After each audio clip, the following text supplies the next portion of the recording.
الشيطان الرجيم.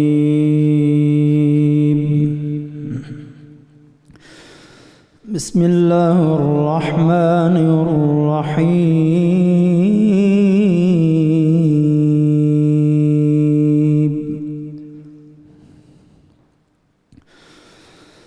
ومن أحسن قولا ممن دعا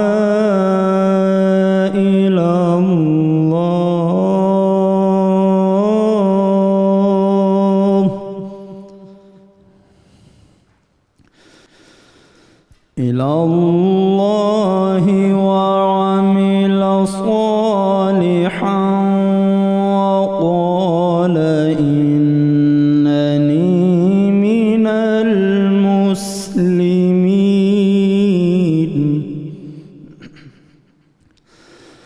ولا تستوي الحسنة ولا السيئة،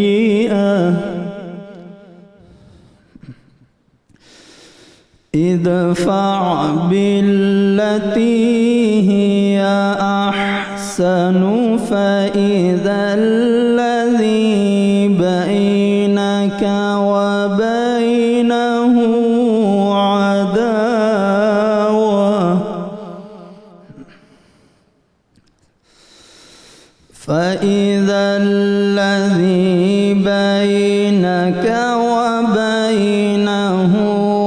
عداوة كأنه ولي بينك وبينه عداوة كأنه ولي حميم. وما يلقاها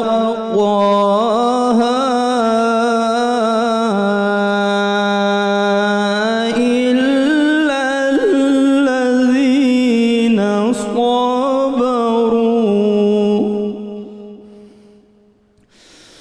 وما يلقاها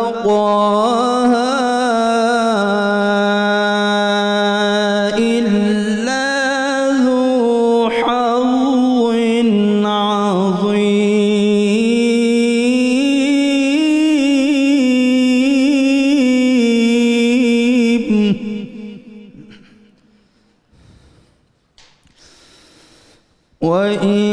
وإما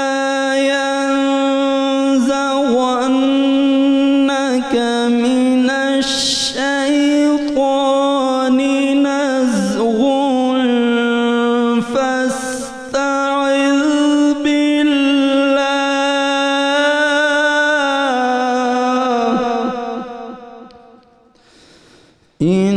إنه هو السميع العليم.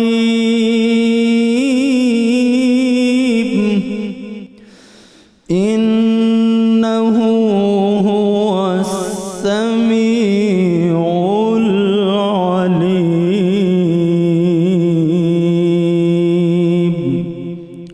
صدق الله العظيم. ماشاءاللہ جی ماشاءاللہ. یہ تھے جناب قاری محمد اکرم صاحب تلاوت کلام پاک فرما رہے تھے. الحمدللہ رب العالمین والصلاة والسلام علی سید الانبیاء والمرسلین. اللہم صلی علی سیدنا و مولانا محمد وعلی آلہ واصحابہ وبارک وسلم وصلی علیہ. دنیا کے تمام دیکھنے والوں کو، تمام چاہنے والوں کو، تمام پیار کرنے والوں کو، اور جہاں جہاں تک اس وقت میری آواز کو سنا اور مجھے دیکھا جا رہا ہے، جنید اقبال کی جانب سے انتہائی محبت کے ساتھ السلام علیکم. ایک بار پھر ناظرین، آپ کو میں رحمت رمضان کی خصوصی براہ راست نشریات میں افطار کے اس حسین سے موقع پر دل کی گہرائیوں سے خوش آمدید کہتا ہوں. قریب وسط میں آ چکے ہیں ہم مغفرت کے عشرے کے ناظرین. فنا ہونے والے مال میں سے ناظرین، فنا ہونے والی دنیا میں خرچ ضرور کریں تاکہ رہ جانے والی آخرت میں ہمارا رہ جانے والا حصہ مکمل طور پہ رہ جائے. بات یہ ہے کہ حضرت ابو ہریرہ رضی اللہ تعالیٰ عنہ سے روایت ہے نبی کریم صلی اللہ علیہ وآلہ وسلم نے فرمایا کہ سخی اللہ سے قریب ہے، سخی اللہ سے قریب ہے، جنت سے قریب ہے، تمام لوگوں سے قریب ہے، جہنم سے دور ہے، اور کنجوس اللہ سے دور ہے، جنت سے دور ہے، جہنم سے قریب ہے، اور جاہل سخی عابد بخیل سے زیادہ اللہ کو پیارا ہے۔ ایک مرتبہ ہوا یہ ناظرین کہ حضرت یحییٰ علیہ السلام نے ابلیس کو دیکھا تو اس سے پوچھا کہ تیرا سب سے بڑا دشمن کون ہے اور سب سے بڑا دوست کون ہے؟ اب ابلیس کیا جواب دیتا ہے ذرا یہ سنیے۔ ابلیس جواب دیتا ہے کہ زاہد بخیل میرا سب سے بڑا دوست ہے، کیونکہ وہ محنت برداشت کرتا ہے اور بندگی بجا لاتا ہے، لیکن اس کا بخل یعنی اس کی کنجوسی اس کی عبادت کو برباد کر دیتی ہے، تباہ و برباد کر دیتی ہے، اور اس کو کہیں کا بھی نہیں چھوڑتی ہے۔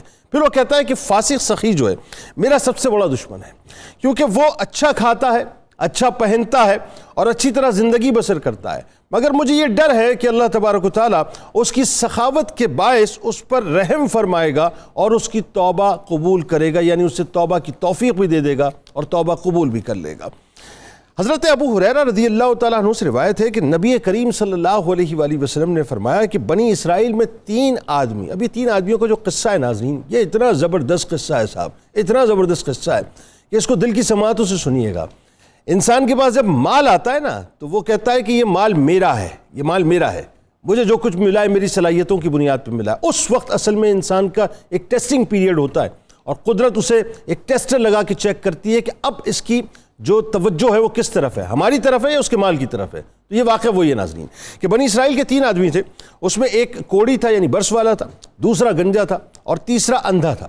اللہ تبارک و تعالیٰ نے ان تینوں کا امتحان لیا، اور امتحان کے لیے ناظرین معاملہ یہ سیٹ کیا کہ ایک فرشتوں کو بھیجا ان تینوں کے پاس۔ چنانچہ ناظرین وہ فرشتہ سب سے پہلے برس والے یعنی کوڑی کے پاس گیا اور اس سے کہا کہ دنیا میں تم کو سب سے زیادہ کون سی چیز پسند ہے؟ تو اس نے کہا بھائی بات یہ ہے کہ مجھے تو اچھا رنگ پسند ہے، اچھی کھال پسند ہے، کیونکہ ظاہر ہے وہ کوڑی تھا، اور میری یہ بیماری چلی جائے مجھے یہ پسند ہے، جس کی وجہ سے لوگ مجھ سے گھن کھاتے ہیں اور مجھ سے دور رہتے ہیں۔ یہ سن کر فرشتے نے اس کے بدن پر ہاتھ پھیرا اور ایک دم اس کا سارا مرض دور ہو گیا، اور اللہ تبارک و تعالیٰ نے اس کو بہترین رنگ عطا کر دیا، خوبصورت کھال عطا کر دی۔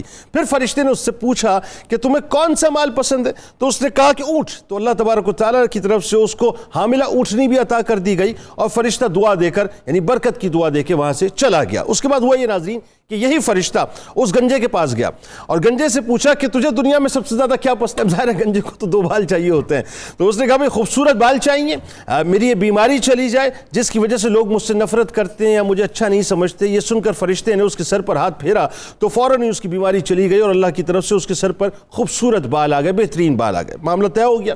اس سے فرشتے نے پوچھا کہ تجھے کون سا مال پسند ہے؟ اس نے کہا مجھے گائے پسند ہے۔ فرشتے نے اللہ کی طرف سے ایک حاملہ گائے اس کو دے دی، اور یہ کہہ کر چلا گیا کہ اللہ تعالیٰ تجھے بھی برکت عطا کرے۔ اس کے بعد ناظرین وہ فرشتہ اندھے کے پاس گیا اور اس سے کہا کہ تجھے دنیا میں سب سے زیادہ کون سی چیز پسند ہے؟ ظاہر اندھے کو کیا چاہیے؟ 2 آنکھیں ہی چاہیے۔ اس نے کہا بس یہی بات ہے جی کہ اللہ تعالیٰ میری بینائی مجھے واپس لوٹا دے تاکہ میں لوگوں کو دیکھ سکوں۔ فرشتے نے سنا تو اس کی آنکھوں پہ ہاتھ پھیرا، تو جیسے ہی ہاتھ پھیرا تو اس کی بینائی واپس آ گئی، تو دیکھنے لگا۔ اللہ تبارک و تعالیٰ نے اس کی بینائی کو لوٹا دیا۔ پھر فرشتے نے کہا کہ تم دنیا میں کون سا مال پسند کرتے ہو؟ اس نے کہا مجھے بکریاں پسند ہے۔ اس نے گابن بکری اس کو دے دی اور دعا دے کر وہ چلا گیا۔ اچھا جی، اب وہ یہ ناظرین کہ اللہ کی جانب سے پھر اونٹنی، گائے اور بکری یعنی تینوں جو ہیں وہ بچے دینے لگے، اور پھر اس کے بعد معاملہ یہ ہوا کہ اللہ تعالیٰ نے ان کو بڑی برکت عطا کر دی۔ ایک میدان اونٹ سے بھر گیا، ایک میدان گائے سے بھر گیا، ایک میدان بکریوں سے بھر گیا۔ پھر کچھ دنوں کے بعد اب وہ فرشتہ دوبارہ آیا، اب امتحان کا وقت شروع ہو رہا ہے۔ اللہ نے اب دیا ہے، اللہ دے کے بھی آزماتا ہے، لے کے بھی آزماتا ہے، تو اب دے کے آزما رہا ہے۔ اب کیسے آزما رہا ہے دیکھیے کہ اسی شکل و صورت میں جو شکل و صورت میں پہلے آیا تھا دوبارہ آیا، اور ایک مسکین آدمی بن کر اس نے جو ہے وہ سوال کیا۔ سب سے پہلے اس شخص سے سوال کیا یعنی کہ جس کو اس نے اللہ تبارک و تعالیٰ نے بہت ہی اچھا رنگ عطا کیا تھا، چمڑا عطا کیا تھا کہ بھئی یہ اللہ تبارک و تعالیٰ کی راہ میں جو ہے مجھے کچھ دے دے، میں سفر پہ جانا چاہتا ہوں، پریشان ہوں اور میرے پاس کوئی زیادہ راہ نہیں ہے۔ تو اس نے کہا بھئی بات یہ ہے کہ میں تو کچھ بھی نہیں دے سکتا، کیونکہ معاملہ یہ ہے کہ اس وقت تو میرے اوپر بھی حقوق ہیں اور مجھے بھی اپنی فیملی کے تمام معاملات دیکھنے، اپنے خاندان کے معاملات دیکھنے، لہٰذا میں اس میں کچھ بھی نہیں دے سکتا۔ تو فرشتہ جو ہے اس کے بعد پھر گیا دوسرے شخص کے پاس، اس سے بھی وہی سوال کیا، یعنی اس سے بھی یہ کہا کہ جی تو جو ہے مجھے کچھ دے دے اللہ کے نام پہ، میں بہت پریشان ہوں۔ اس نے بھی منع کر دیا، یعنی گائے والے نے بھی منع کر دیا، اور اس نے بھی یہ کہا کہ میں بھی جو ہے وہ اپنی فیملی کی تمام ذمہ داریوں کو اٹھا رہا ہوں، میں اس وقت تمہارے لیے کچھ بھی نہیں کر سکتا۔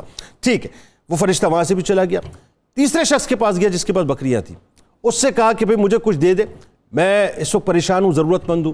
اس نے کہا بھائی تجھے جو چاہیے تو لے لے, کیونکہ مجھے جو کچھ بھی عطا ہوا ہے یہ سب اللہ کی طرف سے عطا ہوا ہے. میں تجھے لے جانے میں کسی چیز سے روکوں گا نہیں, نہ کسی چیز کا تجھے بوجھ رکھوں گا. اس فرشتے نے کہا کہ اللہ تبارک و تعالیٰ نے مجھے امتحان کے لیے بھیجا تھا, نہ مجھے تجھ سے کچھ چاہیے, نہ مجھے اس گائے والے سے کچھ چاہیے تھا, نہ مجھے اس اونٹ والے سے کچھ چاہیے تھا, لیکن اللہ نے تم دونوں تینوں کو دے کر آزمایا اور مجھے بھیجا. اس آزمائش میں اونٹ والا بھی پورا نہیں اترا, یعنی جس کو اللہ تعالیٰ نے برس کے مرض میں مبتلا کیا تھا اور اس کو شفا دے دی تھی, وہ گائے والا بھی پورا نہیں اترا جس کو اللہ تبارک و تعالیٰ نے آنکھیں عطا کر دی تھی. اور اس کے بعد جب میں تیرے پاس آیا تو اس امتحان میں پورا اتر گیا. اللہ تبارک و تعالیٰ نے اس امتحان کو تیرے ذریعے سے پورا کر دیا. اب اللہ تعالیٰ کو میں یہ گزارش کرتا ہوں کہ اللہ تعالیٰ تجھے برکتی بھی عطا کرے اور تجھ پر رحمتوں کا نزول بھی کرے. بہرحال وہ دعا دے کے وہاں سے چلا گیا. نتیجہ یہ نکلا ناظرین کہ جو مال اللہ تعالیٰ نے اس کوڑی کو اور اس گنجے کو عطا کیا تھا وہ تو سب ختم ہو گیا, لیکن جس کو بکری عطا کی تھی اللہ تعالیٰ نے اس کو مزید برکتیں عطا کر دی.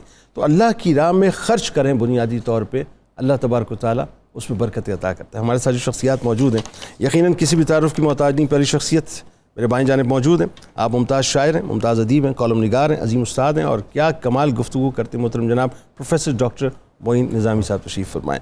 میرے دائیں جانب محترمہ زحا اکرام صاحب موجود ہیں, ماہر غذائیات ہیں. ان سے انشاءاللہ گفتگو کریں گے اور ان سے سوالات بھی کریں گے کہ آج آپ ہمیں بتائیے صاحب کہ رمضان کے موقع پر ہمیں کن کن ٹپس کو اختیار کرنا چاہیے. اور ملک کے معروف شناخہ جناب محمد فیصل نقش بندی صاحب ہمارے ساتھ موجود ہیں, آپ کو بھی خوش آمدید, السلام علیکم. اور آخر میں عائشہ خالد صاحب ہمارے ساتھ کچن میں موجود ہیں, آپ کو بھی خوش آمدید, بلکہ ایک بار تمام لوگوں کو السلام علیکم.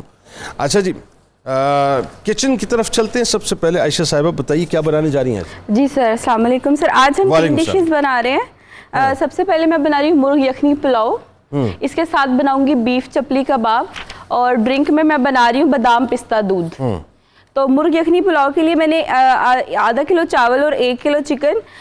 چکن کو میں نے پانی کے ساتھ جو ہے ثابت گرم مسالے, لہسن, ادرک اور پیاز ڈال کے یخنی بنانے کے لیے چھوڑ دیا, اور چاول جو ہے اس کو سوک کر دیا. تو بس ہم آئل کے اندر 1 کپ انین ڈال کے اس کا تڑکا بنائیں گے اور یخنی کے ساتھ جو ہے چاولوں کو پکائیں گے. اس میں کوئی بھی ہم مرچ کا استعمال نہیں کریں گے, صرف اس کو کالی مرچوں کے اندر بنائیں گے. ساتھ میں بنا رہی ہوں بیف چپلی کباب, جس کے لیے میں نے 1 کلو بیف کا قیمہ لیا تھا فیٹ والا. اس کے اندر میں نے 1 کھانے کا چمچ لہسن ادرک پیسٹ سے بھنا ہوا زیرہ, انڈا, مکئی کا آٹا, پیاز, ٹماٹر اور ہرا دھنیا ڈال کے اس کو مکس کر کے رکھ دیا, کچا پپیتا ڈال کے, اور اس کی ہم چپلی کباب بنائیں گے. اس کے ساتھ جو ڈرنک ہے وہ میں نے بادام پستہ دودھ ہے, تو میں نے 1 لیٹر دودھ کو آدھا کپ بادام پستہ ڈال کے پکنے کے لیے رکھ دیا تاکہ وہ لال ہو جائے. اس کے بعد اس میں چینی ڈالوں گی. اس کے ساتھ میں ابلا ہوا ساگو دانہ, اور اس کو بالکل اینڈ میں ہم اس میں ڈالیں گے تخم لنگا. تو یہ ہمارا آج کا جو ہے وہ تینوں ریسیپیز ہو جائیں گی. اور آپ کی جو ہے آج کھانے میں ہے توری. کیا بات ہے, واہ, بہت شکریہ جی. والدہ کو میرے سے آج توری ہے. بڑی مہربانی, بہت شکریہ. اچھا, اس میں یہ بتائیے جو آپ وہ اپنا آج جو اپنا مینیو میں آپ نے کھانے میں کیا رکھا تھا, کیا بتایا آپ نے؟ سر ہمارے مرغ یخنی پلاؤ ہے, ساتھ بیف کے چپلی کباب ہے. اس کے کچھ انگریڈینٹس ابھی آپ نے بتائے نہیں اس کے. جی سر, چپلی کباب میں بالکل میں نے بتایا کہ جیسے کہ 1 کلو میں نے قیمہ لیا, اس میں میں نے 2 عدد انڈے ڈالے, اس کے اندر میں نے لہسن ادرک کا پیسٹ ڈالا 1 چمچ, اور اس کے ساتھ میں نے اس کے اندر پیاز چاپ کر کے 2 ڈالے ہیں. ٹماٹر میں نے کاٹ کے رکھے جو کہ میں اس کے اوپر لگا کے اس کو فرائی کروں گی. اس کے اندر میں نے نمک, بھنا ہوا زیرہ, بھنا ہوا دھنیا, لال مرچ اور نمک کا استعمال کیا, اور ساتھ میں تھوڑا سا کوٹا ہوا گرم مسالہ اس کے اندر ایڈ کیا, اور اس کے اندر ہم نے پپیتے کا تھوڑا سا پیسٹ ایڈ کیا جس سے کہ وہ گوشت کو گلا دے گا, کیونکہ ہم نے اس کو صرف فرائی کرنا ہے پین میں, تو وہ اس کو مدد کرے گا پکنے میں. ٹھیک, بالکل صحیح. تو ناظرین ہمارے ساتھ رہیں, ایک مختصر سا وقفہ ہے, یعنی جا کے لوٹ کے واپس آتے ہیں اور پھر گفتگو کا آغاز بھی کرتے ہیں. آج ذرا سخاوت پہ بات کریں گے صاحب, کہ جو مال اللہ تبارک و تعالیٰ ہمیں عطا کرتا ہے اس میں ہمارا کتنا تصرف ہے, ہماری کتنی طاقت ہے, ہمیں کرنا کیا چاہیے. یہ جو ہم ایک دم بخل کر لیتے ہیں صاحب کہ اس مال کے اوپر ہم بیٹھ جاتے ہیں جم کے کہ بس ہائے مال ہائے مال ہائے مال, یہ مال ہمیں قبر میں لے جاتا ہے لیکن ہمارے ساتھ نہیں جاتا. ناظرین جا کے لوٹ کے واپس آتے ہیں.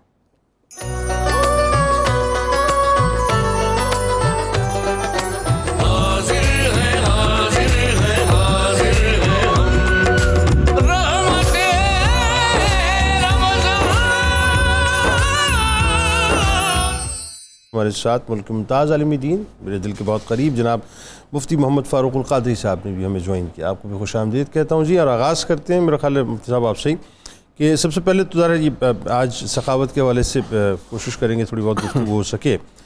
یہ جو سخاوت کا تصور قرآن دیتا ہے کیا ہے؟ بسم اللہ الرحمن الرحیم. جنید بھائی، اللہ تعالیٰ نے اپنے بندوں کو جو مال و متاع دیا ہے اس میں معاشرے کے دیگر لوگوں کا بھی حق رکھا ہے. ٹھیک. جو محتاج، ضرورت مند اور غریب اور کمزور لوگ ہیں ان کو اپنے عزیز مال میں سے کچھ نہ کچھ دینے کا نام سخاوت ہے. قرآن مجید نے اس کی ترغیب دی اور اس پر بھاری اجر و ثواب کی نوید سنا کر شوق بڑھایا تاکہ سوسائٹی میں بیلنس آ سکے، تاکہ محتاج کی جو احساس کمتری ہے وہ ختم ہو سکے. ٹھیک. اور وہ اپنے آپ کو سوسائٹی کے دیگر افراد کی طرح برابر کا فرد سمجھ سکیں. اوکے. اس کی ایک حکمت بھی ہے، وہ یہ ہے کہ اگر امراء اور صاحب ثروت لوگ سخاوت نہ کریں، غریب کو، محتاج کو، ضرورت مند کو اس کی صعوبت اور تکلیف کے حوالے ہی رہنے دیں تو اس سے غریب پھر جرائم کا راستہ اختیار کرے گا. ٹھیک ہے. وہ اپنے اور اپنے بچوں کی بھوک کو مٹانے کے لیے لوگوں کے گلے کاٹے گا تو نتیجہ فساد فی الارض ہوگا. ٹھیک. سو سخاوت ایک ایسا حکمت آمیز حکم ہے جس سے سوسائٹی میں امن، سوسائٹی میں بیلنس، ٹھیک، سوسائٹی میں سکون کی راہ ہموار ہوتی ہے. اب قرآن مجید میں دیکھیں پہلے پارے میں ہی آپ سورہ بقرہ کے آغاز میں دیکھیں تو اللہ تعالیٰ نے متقین جو اللہ کے محبوب اور پیارے لوگ ہیں ان کی شناخت بتائی، ان کی علامات بتائی تو فرمایا وہ ایمان بالغیب رکھتے ہیں، نماز قائم کرتے ہیں، وَمِمَّا رَزَقْنَاهُمْ يُنْفِقُونَ، اور جو ہم نے انہیں رزق دیا ہے اس میں سے وہ اللہ کے بندوں پر خرچ کرتے ہیں. چوتھے پارے کا آغاز جس آیت سے ہوتا ہے وہ آیت اس مسئلے میں اپنی جگہ ایک بہت بڑی اور بڑی خوبصورت اور جامع آیت ہے. اللہ کریم فرماتا لن تنالوا البر حتی تنفقوا مما تحبون. سبحان اللہ. سبحان. یہاں لوگوں تم اس وقت تک بر نہیں پا سکتے. بر کہتے ہیں اللہ کی رضا اور رحمت کو. ٹھیک. یعنی تم اللہ کی رضا اور رحمت اس وقت تک نہیں پا سکتے جب تک اللہ اور تمہارے درمیان جو ایک رکاوٹ ہے اسے دور نہ کر دو. وہ رکاوٹ کیا ہے؟ تنفقوا مما تحبون. جو تمہیں سب سے زیادہ چیز پسند ہے وہ اللہ کی راہ میں نہ دے دو. بالکل ٹھیک. دیکھیں بندے اور رب کے درمیان جو پردہ ہے نا وہ خواہش کا ہے. ٹھیک. اور وہ خواہش سب سے بڑی ہوتی ہے مادیت کی، دولت کی، دنیا کی نعمتوں. ٹھیک. اب اگر بندہ وہی اپنے محبوب اور اپنے رب کی رضا کے لیے اور اس کے حکم کی تعمیل کے لیے عطا کر دیتا ہے، اس کا مطلب ہے کہ اس نے اپنے رب کی حقیقی رضا اور خوشی پا لی ہے. ایک جملہ مجھے کہنے دیں، جب یہ آیت نازل ہوئی تو حضرت ابو طلحہ حاضر ہوئے، عرض کی یا رسول اللہ مجھے سب سے زیادہ عزیز میرا باغ ہے بیرہا. بڑا آئیڈیل باغ تھا، لوگ اس باغ کو دیکھ کر رشک کرتے تھے، کیا باغ ہے ابو طلحہ کا. انہوں نے عرض کی یا رسول اللہ میں اللہ کی رضا پانے کے لیے اور اللہ کے رسول کی خوشی چاہتے ہوئے اپنی یہ عزیز چیز دینا چاہتا ہوں. سرکار کریم علیہ السلام نے فرمایا ہم نے قبول کی، تم اس طرح کرو اسے اپنے رشتہ داروں میں دے دو. تو انہوں نے اپنے رشتہ داروں میں جو کمزور، محتاج، ضرورت مند لوگ تھے ان میں تقسیم کر. یہ ہے اسلام کا خوبصورت پیغام جس سے امن کی راہ، سلامتی کی راہ، سوسائٹی میں توازن کی راہ ہموار ہوتی ہے. بالکل ٹھیک ہے. ناظرین ابھی ہمیں جوائن کیا ہے ممتاز استاد ہیں، ممتاز سرجن ہیں، V C King Edward Medical College pride of performance, محترم جناب پروفیسر ڈاکٹر خالد مسعود گندل صاحب نے بھی آپ کو خوش آمدید کہتے ہیں. جی معین نظامی صاحب یہ بتائیے کہ یہ جو تصور ہے ظاہر ہے جس کے بارے میں بھی مفتی صاحب گفتگو کر رہے تھے، اسلام نے بہت واضح طور پر اس کی ایک فیبریکیشن سخاوت کے حوالے سے کہ جس میں انفرادی فائدہ بھی ہے، جس میں اجتماعی فائدہ بھی ہے. انفرادی فائدوں میں تو میرا خیال ہے جو سب سے پہلا فائدہ ہے وہ یہی ہے کہ اللہ تبارک و تعالیٰ اس کی روحانیت کو بڑی تسکین دیتا ہے. بتائیے ذرا. آپ بالکل بجا فرما رہے ہیں. جو مال و دولت ہے یہ ایک عجیب و غریب چیز ہے کہ اس کا نہ ہونا بھی ایک آزمائش ہے اور اس کا ہونا بھی ایک آزمائش. بالکل صحیح.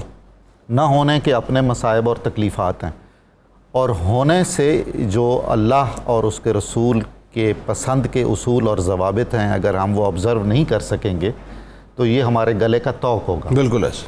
خدا اور اس کے رسول صلی اللہ علیہ وآلہ وسلم کو یہ پسند ہے اور عزیز ہے، اور ایک معیاری مسلمان کا یہ تصور ہے کہ وہ دنیا کمائے، دنیا کو اپنی سربلندی کے لیے اور اپنے عزیزوں اور محتاجوں کی ضرورت کے لیے استعمال کرے. ٹھیک ہے.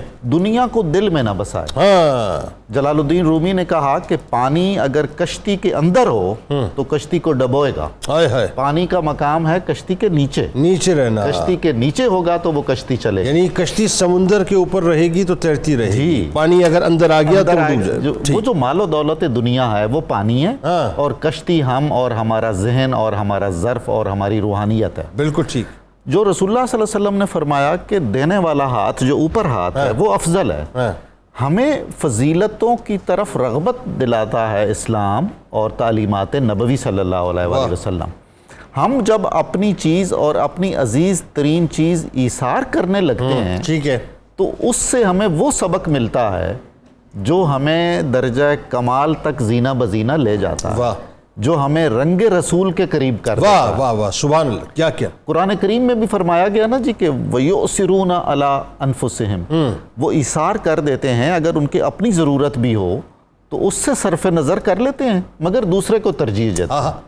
تو اس سے جو سب سے بڑا انفرادی فائدہ ہے وہ تو میں یہ سمجھتا ہوں کہ اس سے انسان کی شخصیت میں ایک توازن، ایثار، رقت اور گداز اور خلوص اور ہمدردی پیدا ہوتی ہے. ٹھیک.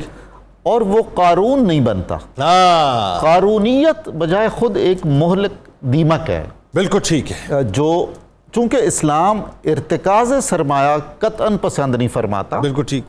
سرمایہ کو گردش میں رکھتا ہے. بالکل ٹھیک. اس کی سرکولیشن جاری رہے گی تو اس کے فوائد چلتے رہیں گے. بالکل ٹھیک. دوسرا پہلو اس کے جو اجتماعی فوائد ہیں، اجتماعی فوائد بھی ایسے ہیں کہ بعض اوقات تو سچ یہ ہے کہ کسی ایک آدمی کی آپ جان بچائیں تو فرمایا گیا ہے ایک آدمی کی جان بچائیں تو جیسے پوری کائنات کی جان بالکل بچائیں. ایسے. بالکل ایسے. آپ کسی محتاج کی جو مریض ہے اور اس کے پاس علاج کے پیسے نہیں ہیں، زندگی اور موت کی کشمکش میں مبتلا ہے، تو اگر آپ اس کی مدد کریں گے. اچھا خدا دیکھیے اللہ تعالیٰ کا کمال ہے حضور، مجھ سے بڑا کون ہے جس کا مقروض خدا ہے. ہائے ہائے ہائے ہائے. خدا نے فرمایا ہے کہ کون ہے جو مجھے قرض دے. ہائے ہائے. یہ اسی کی شان کریمی ہے، ورنہ ہم کیا اور ہمارا مال کیا اور ہماری حیثیت کیا ہے. بالکل ٹھیک ہے. تو ہم اگر کسی کو قرض دیتے ہیں تو جو مقروض ہے وہ خیال رکھتا ہے اس کا. بالکل صحیح. تو خداوند تعالیٰ جو پہلے بھی ہمارا خیال رکھتا ہے، اگر ہم اسی کی مخلوق کی خدمت کے لیے اسی کا دیا ہوا اسی کی چیز اسی کو لوٹائیں گے. کیا بات ہے. اور پھر وہ بڑھا کے لوٹائے گا اور اس کی رضا الگ سے ہمیں حاصل ہو جائے. کمال یہ کہ آپ کسی عام انسان کو قرض دیں تو اس بات کی ایشورنس نہیں ہوتی کہ وہ پیسہ آپ کے پاس واپس آئے گا. جی. تعلقات خراب ہو جاتے ہیں، دوستیاں خراب ہو جاتی ہیں، رشتہ داریاں خراب ہو جاتی ہیں. وہ کہتے ہیں نا پیسہ جو ہے کینچی ہے بنیادی طور پہ تعلق کا. لیکن یہ وہ قرضے جو آپ دیتے ہیں، اچھا دینے جس کو دے رہے ہیں اسی کا مال ہے اسی کو دے رہے ہیں. اور کمال یہ کہ اس کی ایشورنس مطلب آپ اس کو انفینٹی پہ لے جائیے ہے ہی ہے کہ وہ پلٹ کے آنا. بالکل. اور کئی گنا ہو کے آنا یہ پتہ یہ معلوم نہیں ہے. اور اس سے زیادہ جو کئی گنا آئے گا اس سے زیادہ طیب طاہر اور حلال کیا کہنے. ڈاکٹر صاحب ذرا آپ اپنا انپٹ دیجیے. آپ ماشاءاللہ اتنی طب کے حوالے سے اور دیگر شعبوں کے حوالے سے بڑا آپ کا کام ہے، اور یہ جو سماجی کنسیپٹ ہے خاص طور پہ، یہ سماجی کنسیپٹ ہی ہے نا، کیونکہ ظاہر آپ لوگوں کی داد رسی کرتے ہیں، آپ لوگوں پہ مال خرچ کرتے ہیں، آپ سخاوت اختیار کرتے ہیں. تو یہ سخاوت کا جو تصور اسلام جو اتنا فورسفلی بیان کرتے کیا ہے؟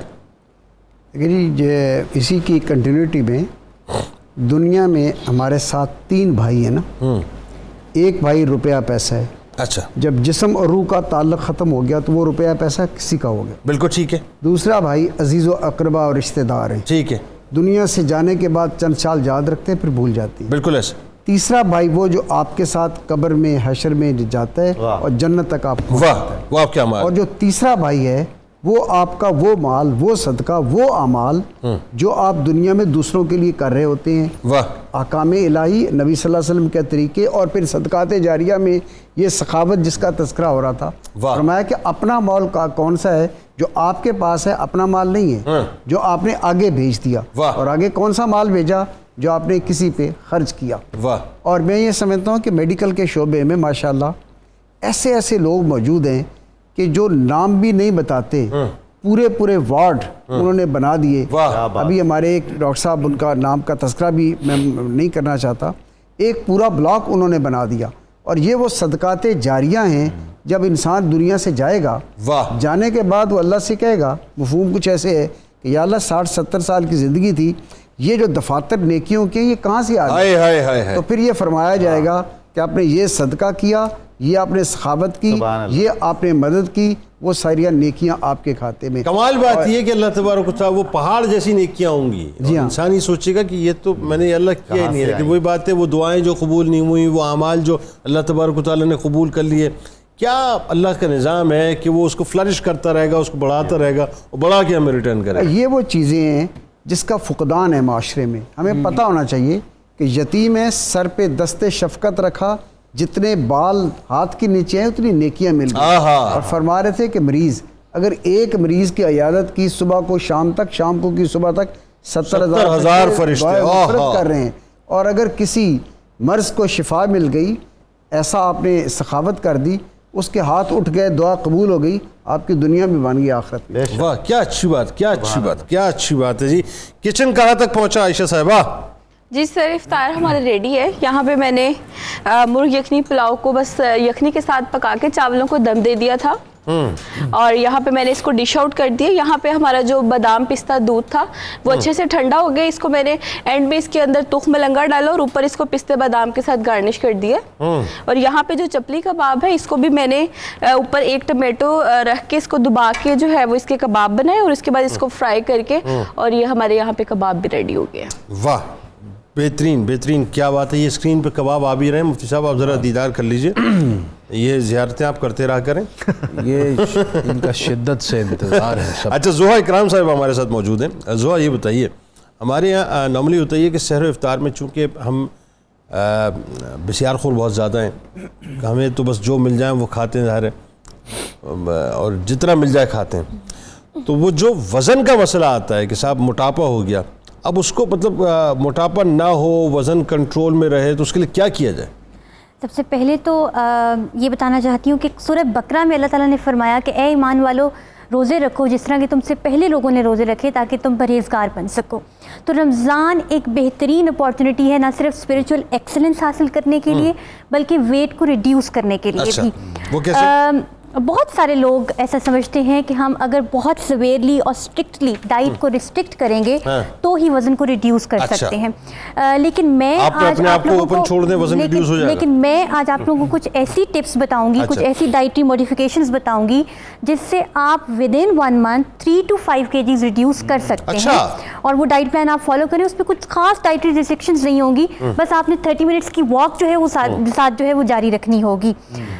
سحر کے وقت جنید بھائی اس میں یہ کر سکتے ہیں کہ سب سے پہلے چیا سیڈ سے پانی کے اندر چیا سیڈز کو سویل کر لیں، تخم ملنگا یعنی کہ، اور سحر کے وقت فوراً اس کو جو ہے وہ کنزیوم کیا جائے. اور اس کے بعد جو لوگ جن کو ہارٹ ڈس آرڈر، بلڈ پریشر یا کوئی اور بیماری ہے تو وہ اسکریمبلڈ ایگ لیں جس کے اندر صرف ایگ وائٹ کا استعمال کریں اور ایگ یولک کا استعمال نہ کریں. اور اس کے ساتھ برین بریڈ کا اگر 2 پیس استعمال کریں گے تو وہ زیادہ بہتر ہے. یوگرٹ ایک بہترین آپشن ہے سحر میں کنزمپشن کے لیے، کیونکہ اس کے اندر پرو بایوٹکس ہوتے ہیں جو ہمارے اسٹمک کے اندر گڈی بیکٹیریا کو بڑھاتا ہے اور ہماری امیونٹی کو مضبوط کرتا ہے. بلکہ یوگرٹ کے بارے میں یہ بھی کہا جاتا ہے کہ یہ لائف سپین کو بھی انکریز کرتی ہے. ہماری امیونٹی کو بوسٹ کرتی بلکہ ہے. میرے خیال ہے حکیم لقمان کا جملہ تھا, انہوں نے فرمایا تھا کہ وہ مجھے سمجھ نہیں آتا کہ دہی کھانے والے مرتے کیوں ہیں, ایسے کچھ ہے. اور اس کے علاوہ کچی لسی کا استعمال کیا جا سکتا ہے, اس کے اندر بھی لیکٹک ایسڈ ہے, وہ بھی ہماری اسکن ہیلتھ کو بھی بہتر رکھتا ہے اور امیونٹی کو بھی بہتر رکھتا ہے. پھر افطار میں ہمارے ہاں عادت یہ ہوتی ہے لوگوں کی کہ وہ پریزرویٹو اور فلیورنگ ایجنٹ سے بنا ہوا مشروب یا کوئی ڈرنک استعمال کرتے ہیں. یہاں پہ بھی میں یہ ریکمینڈ کروں گی کہ افطار میں پھر چیا سیڈ سے بنا ہوا کوئی ڈرنک لیں, لیمو پانی کے اندر چیا سیڈس ڈال لیں. اچھا, کسی بھی جو بھی ڈرنک بنا رہے ہیں اس کے اندر چیا سیڈس کو اچھے طریقے سے سویل کر لیں اور اس کو لیں. فروٹ چاٹ ایک بہترین آپشن ہے, اس کے اندر اینٹی آکسیڈنٹس کیونکہ بہت سارے فروٹس کے اندر رچ ہوتا ہے, تو وہ اس کے اندر کیوی, پپایا, سیب, امرود سے بنا ہوا فروٹ چاٹ جو ہے اس کو استعمال کریں. دہی پلکیوں کا استعمال کیا جا سکتا ہے, چنا چاٹ کا استعمال بھی کیا جا سکتا ہے. بہت سارے لوگ جو ہیں وہ ڈائٹیشنز نیوٹریشنسٹ جو ہیں وہ ابھی شوز پر آ کے یہی کہہ رہے ہیں کہ فرائیڈ آئٹمس کا استعمال بالکل بھی مت کریں, یہ اس میں کیلری زیادہ ہوتی ہیں اور ویٹ جلدی جو ہے وہ گین ہوتا ہے. لیکن میرے پاس جو کلائنٹس اور پیشنٹس آتے ہیں وہ یہ کہتے ہیں کہ ہم سارا سال فرائیڈ آئٹمس کا استعمال کرتے رہے ہیں, ایک دم سے اس کو روکنا ہمارے لیے بہت مشکل ہے. اور ظاہر سی بات ہے تھوڑا سا یہ اس کو بالکل کنٹرول کر لینا تھوڑا مشکل ہے بھی, تو ایک رخصت دے دیتی ہوں لوگ جو دیکھ رہے ہیں ان کو کہ زیادہ سے زیادہ 1-2 پکوڑے اور ایک باتیں تو بڑی شرعی پہلو کے اندر ہو رہی ہیں, بڑے شرعی پیراہے میں ہو رہی ہیں. میں رخصت ایک چھوٹا سموسہ مزہ آیا بھائی آپ سے بات کر کے, کیا بات ہے, وہ کنزیوم کیا جا سکتا ہے اگر کسی کا بہت دل کر رہا ہے, لیکن اگر اس سے بچیں گے تو وہ ظاہر سی بات ہے زیادہ رخصت کیا دے رہی تھی ابھی بتائیے. رخصت یہی نا کہ 2 پکوڑے کھا لیں, کہ 2 پکوڑے, حضرت پکوڑا سر, حضرت پکوڑا کھا لیں. ہاں جی بالکل, اور ایک چھوٹا سموسہ اس کا استعمال, لیکن فروٹ چاٹ پھر آپ نے لازمی ساتھ کھانی ہے. اور ڈرنک کا جو میں نے بتایا چیا سیڈز والی وہ بھی اس کے ساتھ لازمی لینی ہے. اس کے بعد ڈنر میں چکن کری, ویجیٹیبل کری کے ساتھ, ہول ویٹ چپاتی کے ساتھ وہ لیا جا سکتا ہے, لیکن رات سونے سے پہلے لیمن گراس کا کہوہ یا سنمن ٹی کا استعمال کریں تو وہ بھی ویٹ ریڈکشن کے اندر بہت زیادہ ہیلپ کرے گا. بہترین ہے. ڈاکٹر صاحبہ آپ سے تو یہ تشنگی رہی, آپ سے تو باقاعدہ ایک نشست جو ہے نا پراپر ہونی چاہیے ایک اور پروگرام میں, اور مطلب بڑی زبردست آپ گفتگو کر رہی ہیں, یقین مانیے. خصوصاً جو رخصت دے رہی ہیں اس جو رخصت انہوں نے دی ہے, اب تو گفتگو دیکھیں ہمیں ایسا ہی آدمی چاہیے جو رخصت دے, اس دور کے اندر آدمی وہی بہتر ہے. دیکھیے حضور ہم تو عظیمت کے راستے کے سر ہم ایسے بھی قائل نہیں اور رہے بھی نہیں ہے. آپ دیکھیں نا پوری قوم کسی اور چکر میں لگی ہوئی, عظیمت چاہیے نہیں نا. مطلب ہاں جی کیا بتانے والی ہیں, کہاں تک پہنچی؟ جی سر بالکل, افطار ہماری بالکل ریڈی ہے, بس اب انتظار کریں کہ جیسے افطار کا ٹائم ہو تو سب کو کھانے کا موقع ملے. سب کو انتظار ہے, سب کو انتظار ہے, فکر نہ کریں. آئیے ناظرین ہمارے ساتھ رہیے اور قصیدہ غوثیہ کی طرف چلتے ہیں. مفتی صاحب انشاءاللہ قصیدہ غوثیہ پڑھیں گے, ہم نے ان کے ساتھ شامل ہونا, پھر اس کے بعد انشاءاللہ مل کر اجتماعی دعا بھی کریں گے. بسم اللہ الرحمن الرحیم. اللهم صل على سيدنا ومولانا محمد معدن الجود والكرم وآله وبارك وسلم. يا شاہ جینا یا شاہ جینا یا شاہ جینا یا شاہ جینا. سقاني الحب كاسات الوصال فقلت لخمرتي نحوي تعالي سعت ومشت لنحوي في كؤوس فهمت بسكرتي بين الموالي. فقلت لصائر الأقطاب لموا بحالي وادخلوا وانتم رجالي وهموا واشربوا وانتم جنودي فساق القوم بالوافي ملالي. شربتم فضلتي من بعد سكري ولا نلتم علوي واتصالي. مقامكم العلا جمع ولكن مقامي فوقكم ما زال علي. أنا في حضرة التقريب وحدي يصرفني وحسبي ذو الجلال. أنا البازي واشهب كل شيء ومن ذا في الرجال يعطي مثالي. كساني خلعة بطراز عزم وتوجني بتيجان الكمال. واطلعني على سر القديم وقلدني وعطاني سؤالي. وولاني على الأقطاب جمعا فحكمي نافذ في كل حال. يا شاہ جیلا یا شاہ جیلا یا شاہ جیلا شاہ جینا فلو القيت سري في بحار لصار الكل غورا في الزوال ولو القيت سري في جبال لدقت واختفت بين الرمال ولو القيت سري فوق النار لخمدت وانطفت من سر حالي ولو القيت سري فوق ميت لقام بقدرة المولى تعالي وما منها شهور أو دهور تمر وتنقضي إلا أتالي وتخبرني بما يأتي ويجري وتعلمني فاقصر عن جدالي مريديهم وطب واشتح وغني وافعل ما تشاء فالاسم عالي مريدي لا تخف الله ربي عطاني رفعة نلت المنال یا شاہ جیلا یا شاہ جیلا یا شاہ جیلا یا شاہ جیلا قبولی في السماء والأرض دقت وشوس السعادة قد بدالي بلاد الله ملكي تحت حكمي وقت قبلي قد صفالي نظرت إلى بلاد الله جمعا كخردلة على حكم اتصالي وكل ولي له قدم وإني على قدم النبي بدر الكمال وكل ولي له قدم وإني على قدم النبي بدر الكمال مريدي لا تخواش فإني عزوم قاتل عند القتال أنا الجيلي محي الدين اسمي وعلامي على رؤوس الجبال أنا الحصني والمخضع مقامي وقدامي على عنق الرجال وعبد القادر المشهور اسمي وجدي صاحب العين الكمال تقبل لي ولا تردد سؤالي أغثني سيدي انظر بحالي یا شاہ جیلا یا شاہ جیلا یا شاہ جیلا یا شاہ جیلا یا رحمن یا اللہ یا رحمن یا اللہ یا رحمن یا اللہ یا رزاق یا اللہ یا رزاق یا اللہ یا رزاق یا اللہ یا رزاق یا اللہ یا سلام یا اللہ یا سلام یا اللہ یا سلام یا اللہ یا حی یا قیوم یا حی یا قیوم یا حی یا قیوم یا مسبب الاسباب یا مسبب الاسباب یا مسبب الاسباب یا ذا الجلال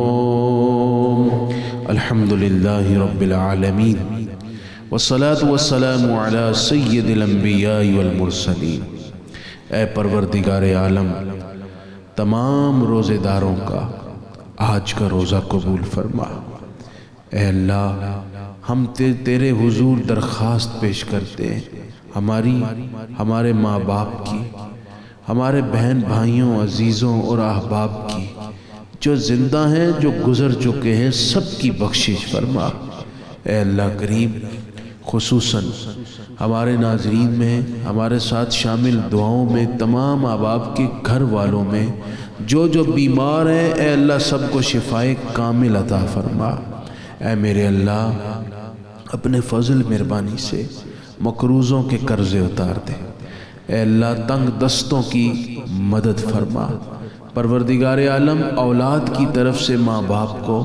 ٹھنڈی ہواؤں کے جھونکے عطا فرما سب کے بچوں کے مستقبل روشن کرنا بچیوں کے لیے اچھے رشتے دے دے جن کی بچیوں کی شادیاں ہو گئی ان کو سسرال میں عزت اور سکون دے دے بے اولادوں کو اولاد سے نواز دے خصوصاً اے اللہ پاکستان کے تمام بحرانوں کا خاتمہ کر دے اس ملک کو حضور علیہ السلام کے اسوہ نور پر چلنے والا پاکیزہ ملک بنا.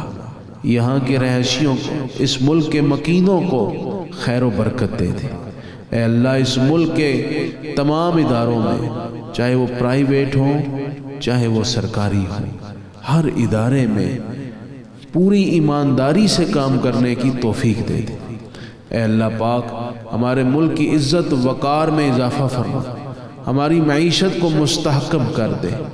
اے اللہ کریم دنیا بھر میں جہاں کہیں پاکستانی ہیں یا مسلمان ہیں، اے اللہ تمام مسلمانوں کو اور تمام پاکستانیوں کو خیر و عافیت دے اور دنیا و آخرت میں کامیابی نصیب فرما. وصلی اللہ تعالی علی حبیبہ سیدنا و مولانا محمد وعلی آلہ واصحابہ اجمعین برحمتک یا ارحم الراحمین. آمین آمین. ناظرین آپ بھی افطار کیجیے، ہم بھی افطار کرتے ہیں، لوٹ کے انشاءاللہ آتے ہیں، پھر گفتگو کا آغاز کریں.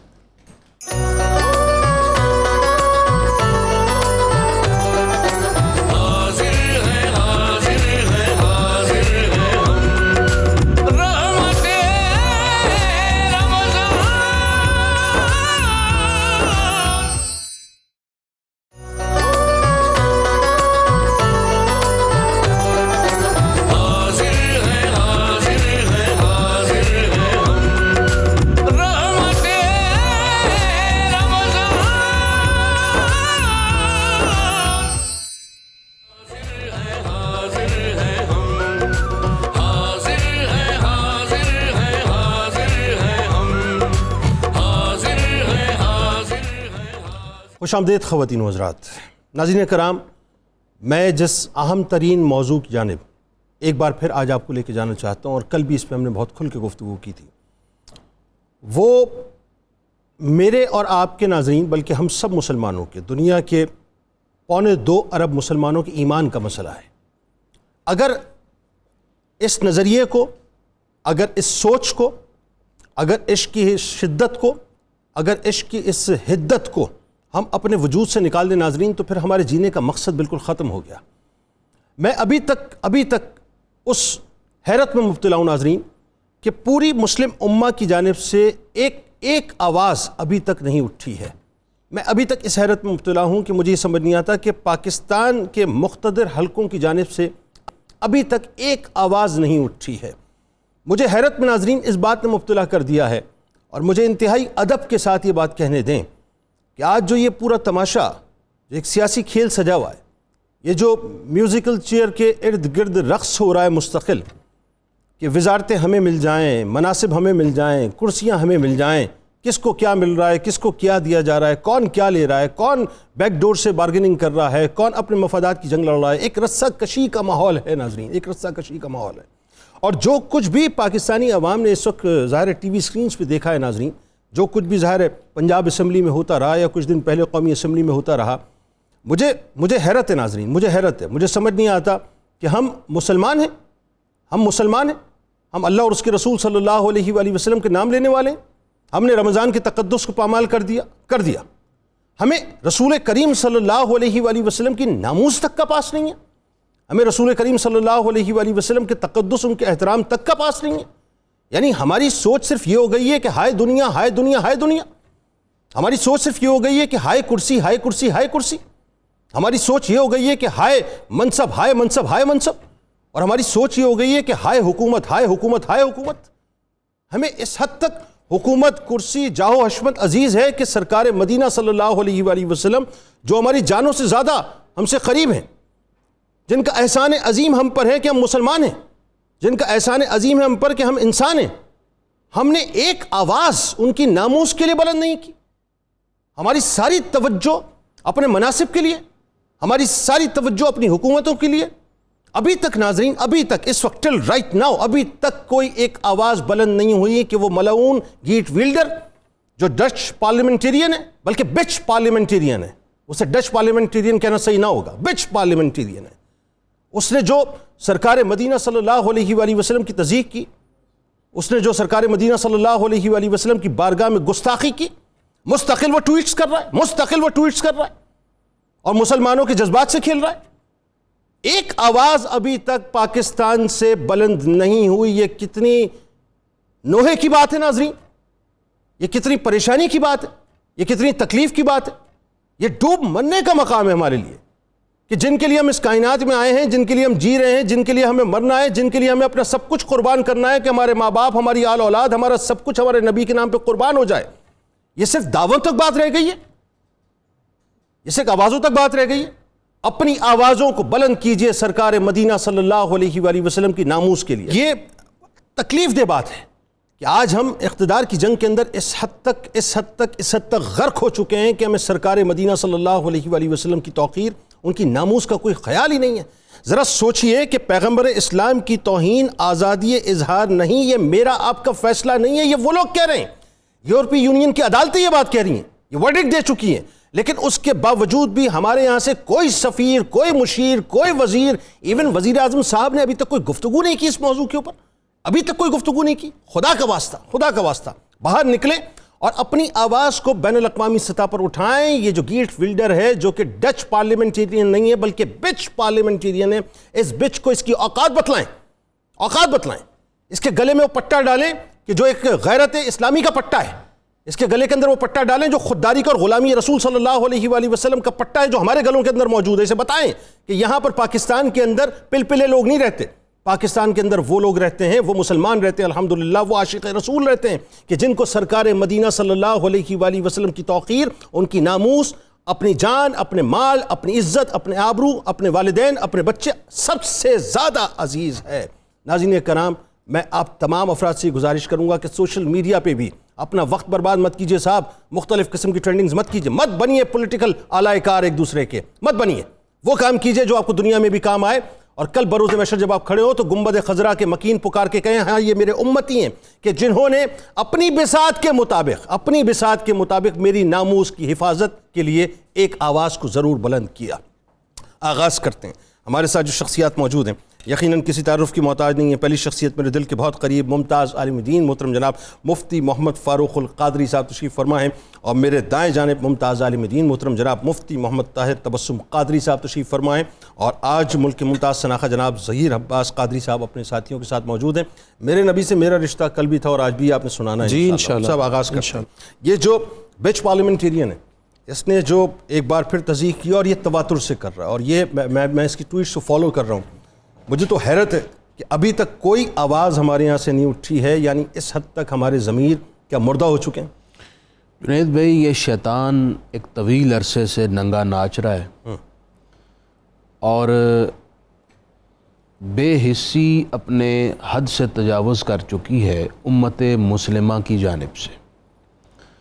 سربراہان مملکت اسلامیہ غفلت کی نیند سو رہے ہیں, اور اس سے بڑھ کر یہ کہ یورپی یونین کی ناراضگی کی وجہ سے, بلکہ ان کی ناراضگی کے خدشے کی وجہ سے جو مصلحت آمیز خاموشی اختیار کی گئی تھی, اب غور کرنے کا مقام ہے کہ اس خاموشی نے اس مجرم کو اور زیادہ حوصلہ دیا ہے. دیدہ دلیری سے آپ کی خاموشی نے اس کو مزید دلیر بنایا اور اس کی توہین میں اضافہ ہو گیا. میں یہاں پر یہ گزارش کرنا چاہتا ہوں,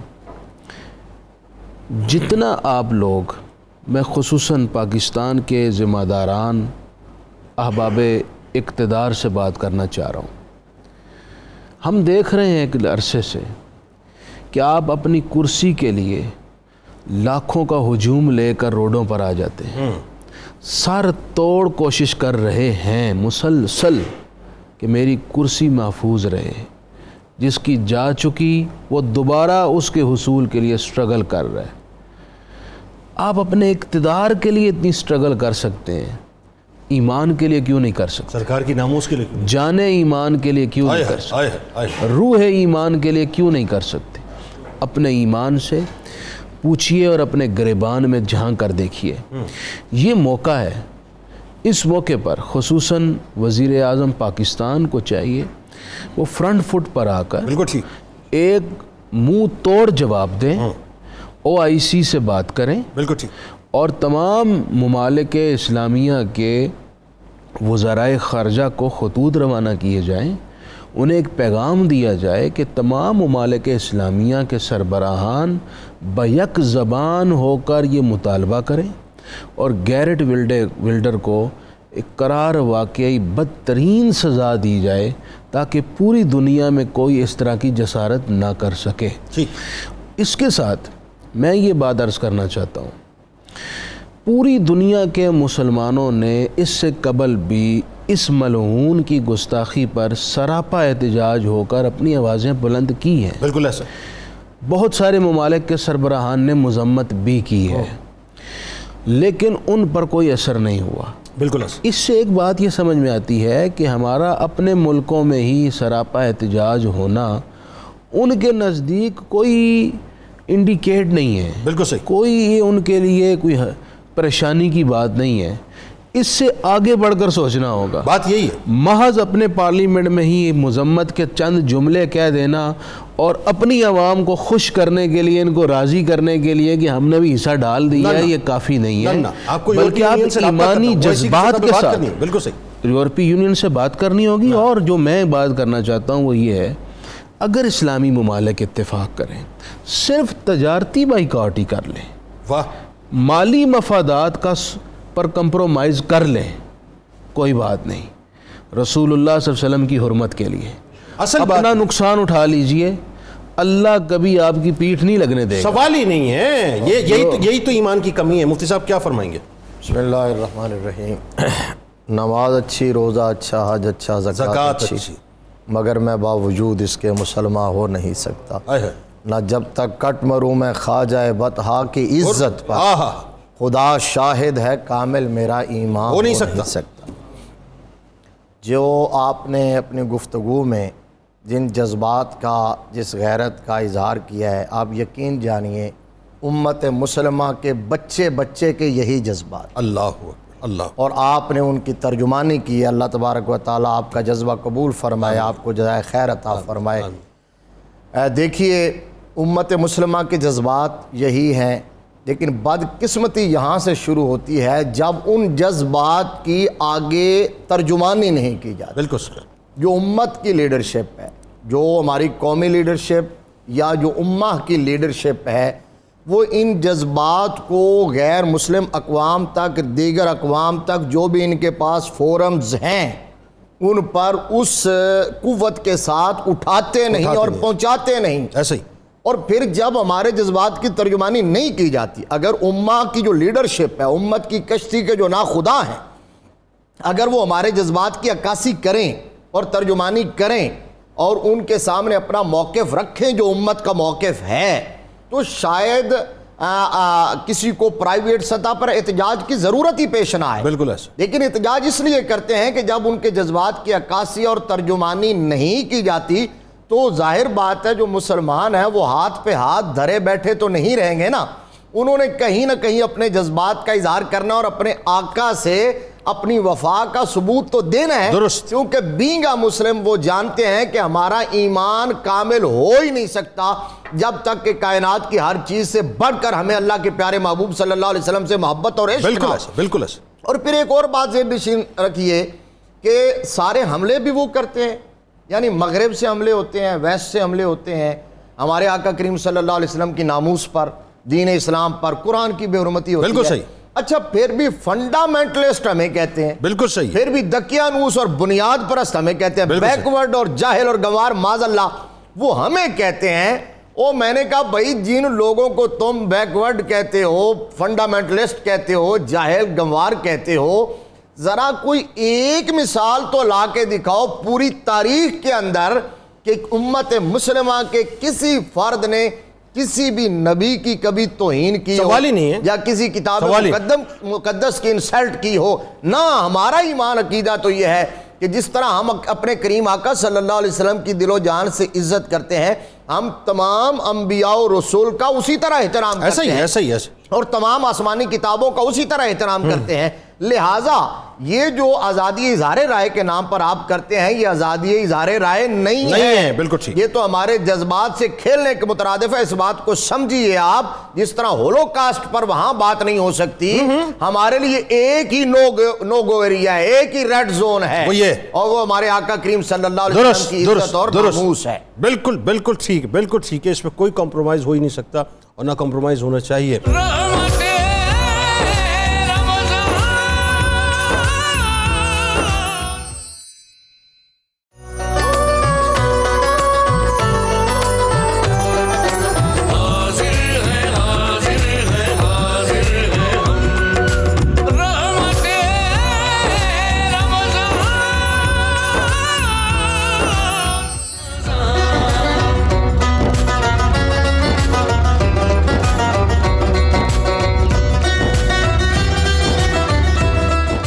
ایک بار پھر ناظرین میں آپ کو خوش آمدید کہتا ہوں. اور آج چونکہ ہم افطار سے پہلے ہم نے ابتدائی گفتگو کی تھی سخاوت کے حوالے سے, ناظرین بہت ضروری ہے اس بات کو سمجھنا کہ جو مال اللہ تعالیٰ نے دیا ہے ہمیں کس حد تک اللہ کی بارگاہ میں اس کو خرچ کرنا چاہیے. اور پھر وہی بات ہے کہ خرچ کرنے کی جو صحیح راستے ہیں وہ کیا ہیں, اور وہ راستہ کہ جس کو ہم اختیار کر لیں اور وہ فضول خرچی کے زمرے میں آ جائے. وہ دونوں باتیں انشاءاللہ آج آپ کو بتلانی ہے ہم نے.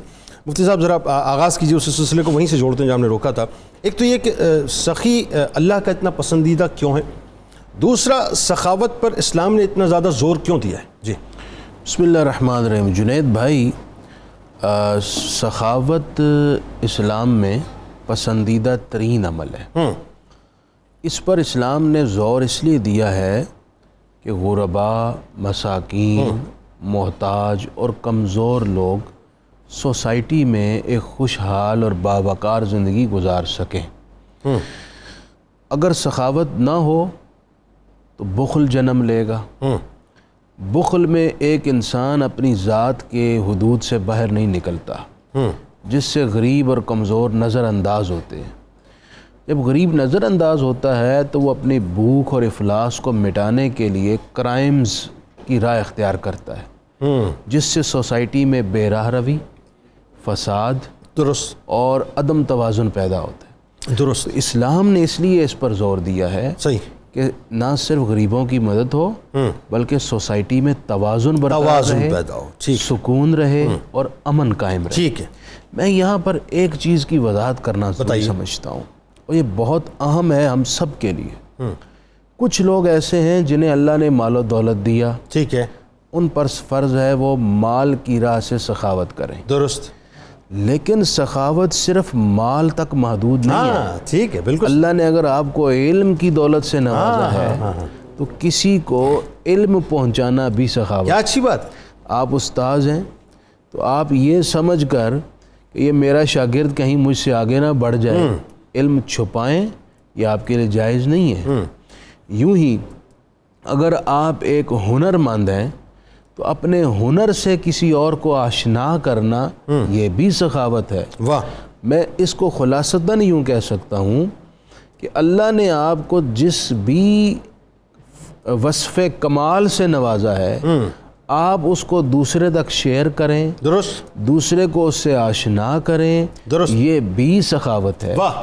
اور ہمارے نبی صلی اللہ علیہ وسلم نے ہر طرح کی سخاوت فرمائی. واہ. مال کی سخاوت بھی فرمائی, علم کی سخاوت بھی. سبحان اللہ. سبحان. کیا پھر یہیں تک محدود نہیں رکھا بلکہ آپ صلی اللہ علیہ وسلم نے شفقتوں میں بھی سخاوت فرمائی, رحم میں بھی سخاوت فرمائی, اخلاق میں بھی سخاوت فرمائی. بلکہ کوئی شے ایسی ہے ہی نہیں جو در مصطفیٰ سے انسانیت کو ملی نہ ہو. بلکہ ان کے غلاموں کو دیکھ لیجئے, صحابہ کرام رضوان اللہ تعالیٰ علیہ مجمعین, تمام اوصاف کا مرکب اور مرصد نظر آتا ہے. اچھا دیکھیے, آپ صلی اللہ علیہ وسلم نے سخاوت پر اپنی ذات کو پریکٹیکلی دکھایا. بالکل صحیح. حدیث پاک میں ہے کہ رسول اللہ صلی اللہ علیہ وسلم کی زبان مبارک پر کبھی لفظ لا یعنی نہیں آیا ہی نہیں, ماں سوائے تشہد کے, جس میں اشہد ان لا الہ الا اللہ, وہ ضروری تھا, وہ باطل معبود کی نفی کے لیے ہے. اس کے علاوہ آپ سے جب بھی کوئی سوال کیا جاتا آپ اس کو عطا فرماتے. واہ کیا جود و کرم ہے شہ بتہا تیرا, نہیں سنتا ہی نہیں مانگنے والا تیرا. حضور عالم صلی اللہ علیہ وسلم کی بارگاہ میں ایک سائل حاضر ہوا، حضور مجھے کچھ عرض کچھ عنایت فرمائے. آپ نے فرمایا یہ بکریاں دیکھ رہے ہو؟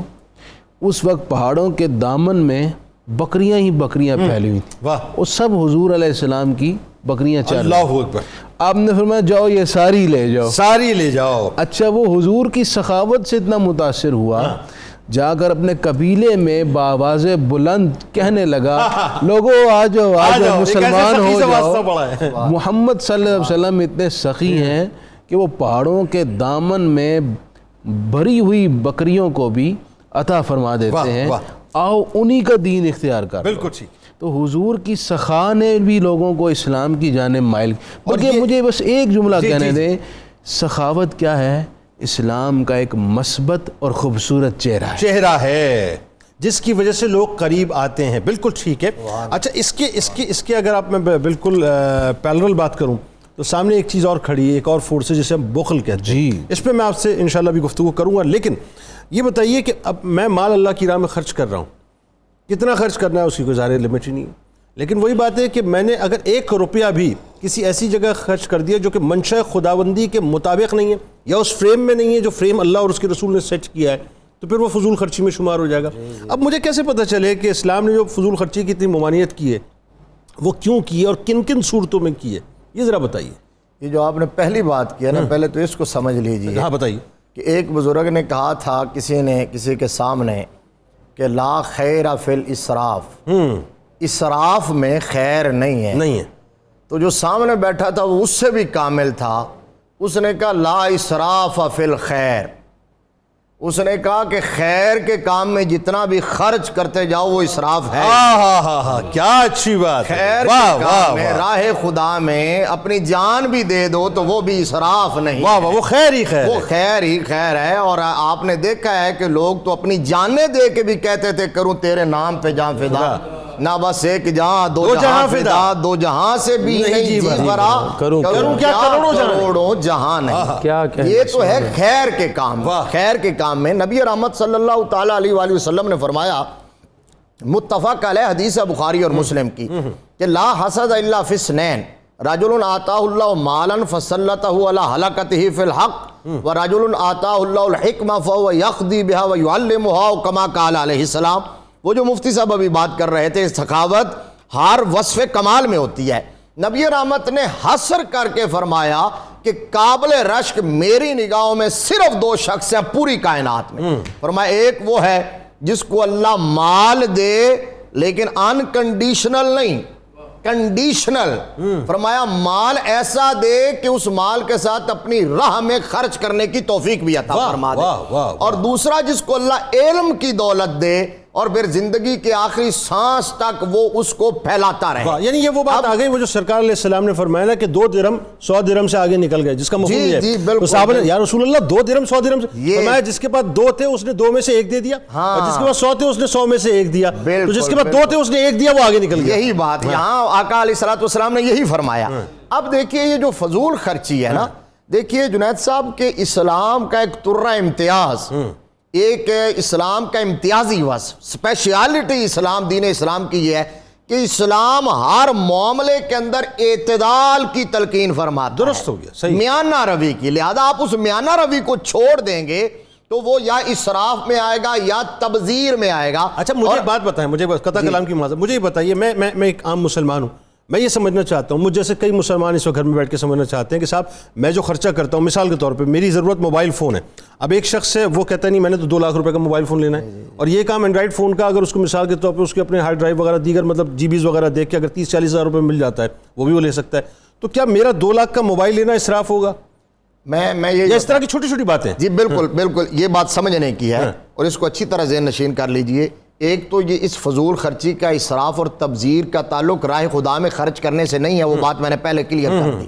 وہاں جتنا بھی خرچ کریں گے وہ اللہ کو مطلوب، محمود اور مقبول ہے. ٹھیک ہے. اب یہ ہے ہماری اپنی ذات کے حوالے سے، ہم جو اپنے اوپر خرچ کرتے ہیں، اپنے بچوں پر خرچ کرتے ہیں، اپنے معاملات میں خرچ کرتے ہیں، تو اس میں بھی دین اسلام نے، اللہ رسول نے حکم دیا ہے کہ اعتدال کی راہ پر رہو، اعتدال کو نہ چھوڑو، حد سے نہ بڑھو. ٹھیک، حد سے بڑھو گے تو وہ اسراف آئے گا. اب 2 چیزیں ہیں، ایک قرآن نے کہا انہ لا یحب المسرفین، مسرفین اسراف کرنے والوں کو اللہ پسند نہیں کرتا. اچھا جی انہ لا یحب المسرفین. فرمایا لا تسرفو، فضول خرچی نہ کرو. اللہ کریم فضول خرچ لوگوں سے محبت نہیں فرماتا، محبت نہیں کرتا. دوسری بات فرمایا لا تبذر تبذیرا، فضول خرچی نہ کرو. ان المبذرین کانوا اخوان الشیاطین، جو فضول خرچی کرتے ہیں وہ شیاطین کے بھائی ہیں. یہ تو قرآن نے کہا ہے. یعنی وہ تو جو وضو کرتے ہوئے اگر پانی ہم نے زیادہ بہا اس میں بھی اسراف ہے، وہاں بھی اس میں بھی اسراف ہے. آپ نے ضرورت سے زیادہ سو لیا، اس میں بھی اسراف ہے. اچھا آپ نے جتنی آپ کی ضرورت تھی اس سے زیادہ آپ سو رہے، یہ بھی اسراف ہے. آپ کو جتنی طلب سی اس سے زیادہ کھایا، یہ بھی اسراف ہے. آپ ڈرا رہے ہیں؟ جی یہ ڈرا نہیں رہے، یہ ہے، یہ نعمتیں. آپ اور بھی سن لیں جو اللہ نے سب ڈرا رہے. ہاں جی، آپ بشارت بھی دے دیتا ہوں کیونکہ الایمان بین الخوف والرجاء، خوف اور امید کے درمیان رکھے ہمیں. اور میرے نبی مبشر بھی ہے اور نذیر بھی ہے، اور مبشر پہلے ہے. وہ یہ ہے جنید بھائی، دیکھیے جو نعمتیں اللہ نے عطا کی ہے نا وہ تو نظر آنی چاہیے اپنے اوپر. حضور کے سامنے ایک بندہ آیا تھا تو فرمایا تمہارے پاس نعمتیں جو اللہ نے دی ہیں وہ نظر کیوں نہیں آ رہی؟ نظر. بس آخری جملہ یہ ہے، خوف اور امید کے درمیان کی بات بتا دیں. ہاں جی، خوف اور امید کی، یعنی اللہ سے ڈرتے رہنا چاہیے اور اس کی رحمت سے پر امید رہنا چاہیے. ایمان اسی چیز کا نام. کلوزنگ ریمارکس، وقت بالکل ختم. بخیل کے لیے ایک جملہ.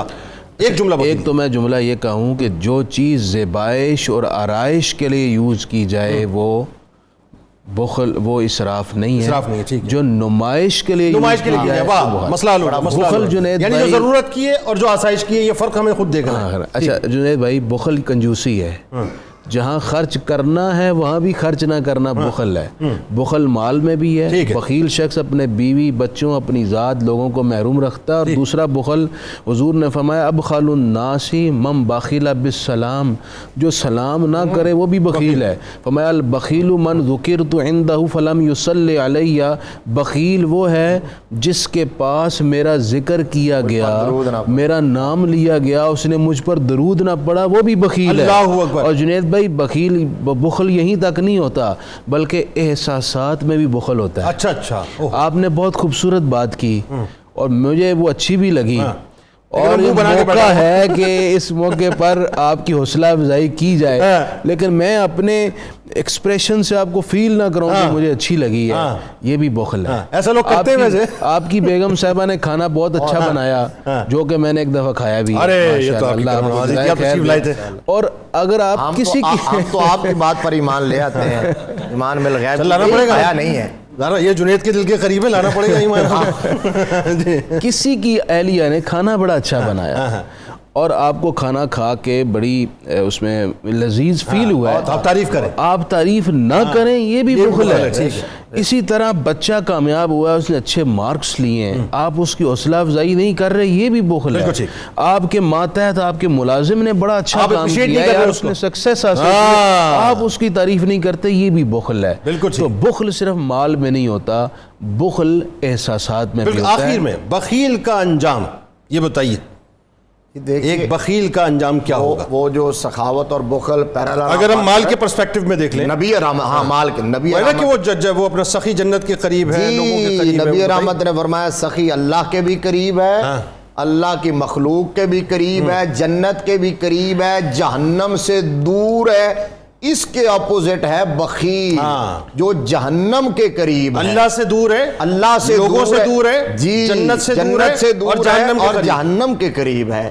اس لیے یہ بخل، اور یہ ایک اور بات بھی ذہن نشین رکھ لیجئے مال کے ہی پرسپیکٹیو کے اندر، قرآن کی نص ہے جنید صاحب وفی اموالہم حق للسائل والمحروم.